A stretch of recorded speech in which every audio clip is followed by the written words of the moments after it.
Hello friends, welcome to BSK competitive Adda YouTube channel.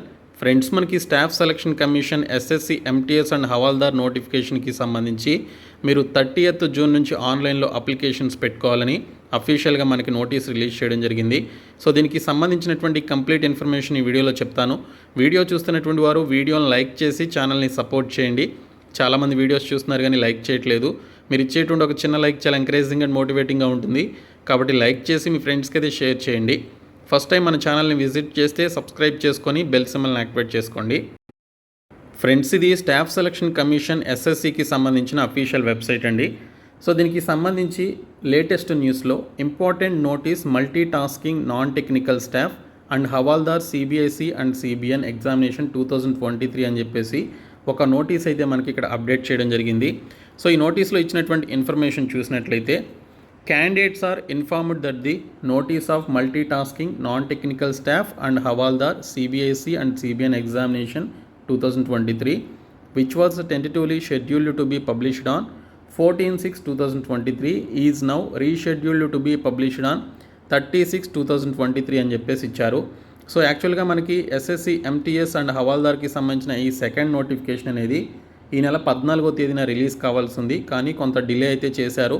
So దీనికి సంబంధించినటువంటి notification అనేది ఈ నెల 30వ తేదీన మనకి రిలీజ్ చేస్తున్నారు. సో ఈ నెల 30వ తేదీ నుంచి మీరు దీనికి సంబంధించినటువంటి అప్లికేషన్స్ అయితే పెట్టుకోవాల్సి ఉంటుంది. సో ఈ రిక్రూట్మెంట్కి సంబంధించి 10th క్లాస్ పాస్ అయ్యి తెలుగులో ఎగ్జామినేషన్ రాసి సెంట్రల్ గవర్నమెంట్ జాబ్ పొందాలనుకునేటువంటి వారికి ఈ ఎస్ఎస్సి ఎంటీఎస్ అనేది చాలా మంచి రిక్రూట్మెంట్.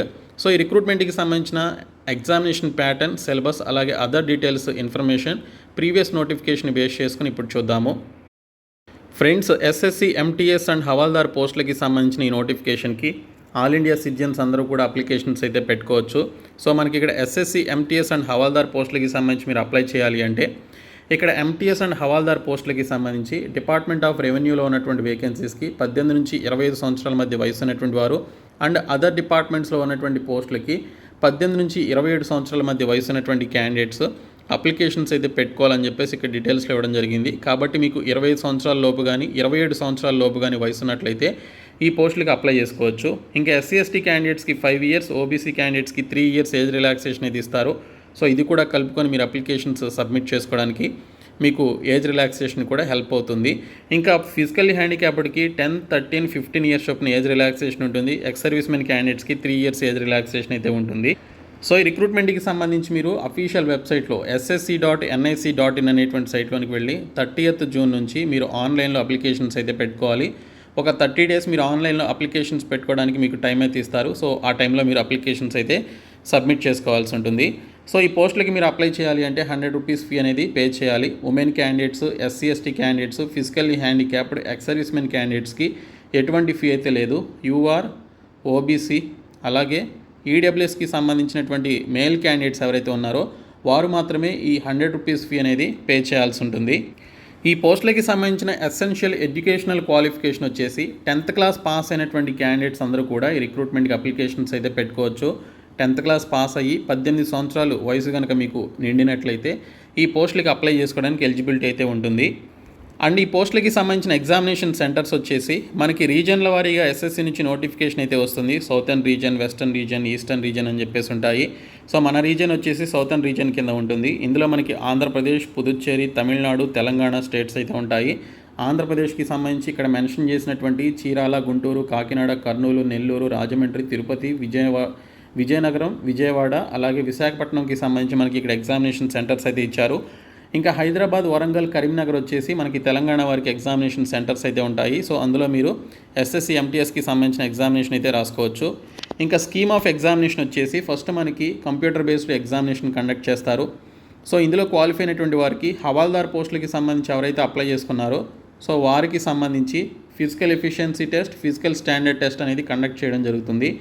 సో ఇక్కడ మనకి 13 రీజనల్ లాంగ్వేజెస్లో computer based examination CBT test రాసుకోవడానికి మనకి ఈ సంవత్సరం జనవరిలో రిలీజ్ అయినటువంటి నోటిఫికేషన్ నుండి అవకాశం అయితే కల్పించడం జరిగింది. ఆ 13 రీజనల్ లాంగ్వేజెస్లో తెలుగు భాష కూడా ఉంది. కాబట్టి మీరు తెలుగులోనే ఎగ్జామినేషన్ రాసుకోవచ్చు. Single stage computer based examination అయితే ఉంటుంది. సో ఇక్కడ తెలుగుతో పాటు తమిళ్, మలయాళం, మణిపురి, పంజాబీ, కొంకణి, కన్నడ, ఒడియా, మరాఠీ, గుజరాతీ, బెంగాలీ, అస్సామీస్ అని చెప్పేసి ఇక్కడ లాంగ్వేజెస్ అయితే ఇచ్చారు. దీనితో పాటు హిందీ ఇంగ్లీష్లో కూడా మనకి క్వశ్చన్ పేపర్ అయితే వస్తుంది. సో మీరు తెలుగు భాషలో కూడా ఎగ్జామినేషన్ రాసి సెంట్రల్ గవర్నమెంట్ జాబ్ అయితే పొందవచ్చు. కంప్యూటర్ బేస్డ్ ఎగ్జామినేషన్ సింగిల్ స్టేజ్లోనే ఉంటుంది. సో ఇక్కడ చూసినట్లయితే ఈ ఎగ్జామినేషన్ సెషన్ 1 సెషన్ 2 అని చెప్పేసి ఉంటాయి. 2 సెషన్స్ కూడా మనకి ఒకే టైంలో కండక్ట్ చేస్తారు. 45 మినిట్స్ చొప్పున టోటల్ 90 మినిట్స్లో మీకు ఎగ్జామినేషన్ ఉంటుంది. సెషన్ 1 వచ్చేసి క్వాలిఫైయింగ్ నేచర్లో ఉంటుంది. ఎటువంటి నెగిటివ్ మార్కింగ్ అయితే ఉండదు. టోటల్ 40 క్వశ్చన్స్ ఇస్తారు. యాప్టిట్యూడ్ రీజనింగ్ నుంచి 120 మార్క్స్కి మనకి ఎగ్జామినేషన్ ఉంటుంది. ఇందులో మీరు పాస్ అయితే సరిపోతుంది. ఈ మార్క్స్ని అయితే కన్సిడర్ చేయరు. ఇంకా సెషన్ 2 వచ్చేసి general awareness and English language నుంచి అడుగుతారు.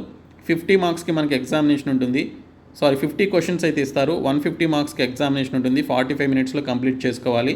సో ఈ వచ్చినటువంటి మార్కుల ఆధారంగానే మీ యొక్క ఫైనల్ సెలక్షన్ అయితే చేస్తారు. అయితే మీరు సెషన్ 1లో క్వాలిఫై అయితేనే సెషన్ 2కి సంబంధించిన పర్టికులర్ ఎగ్జామినేషన్ యొక్క పేపర్ని ఇవాల్యుయేట్ చేయడం జరుగుతుంది.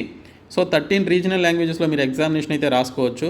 సో ఇక్కడ సెషన్ 1కి సంబంధించి ఎటువంటి నెగిటివ్ మార్కింగ్ అయితే ఉండదు. సెషన్ 2కి సంబంధించి 1 మార్కు నెగిటివ్ మార్కింగ్ ఉంటుందని ఇక్కడ క్లియర్గా అయితే మెన్షన్ చేశారు.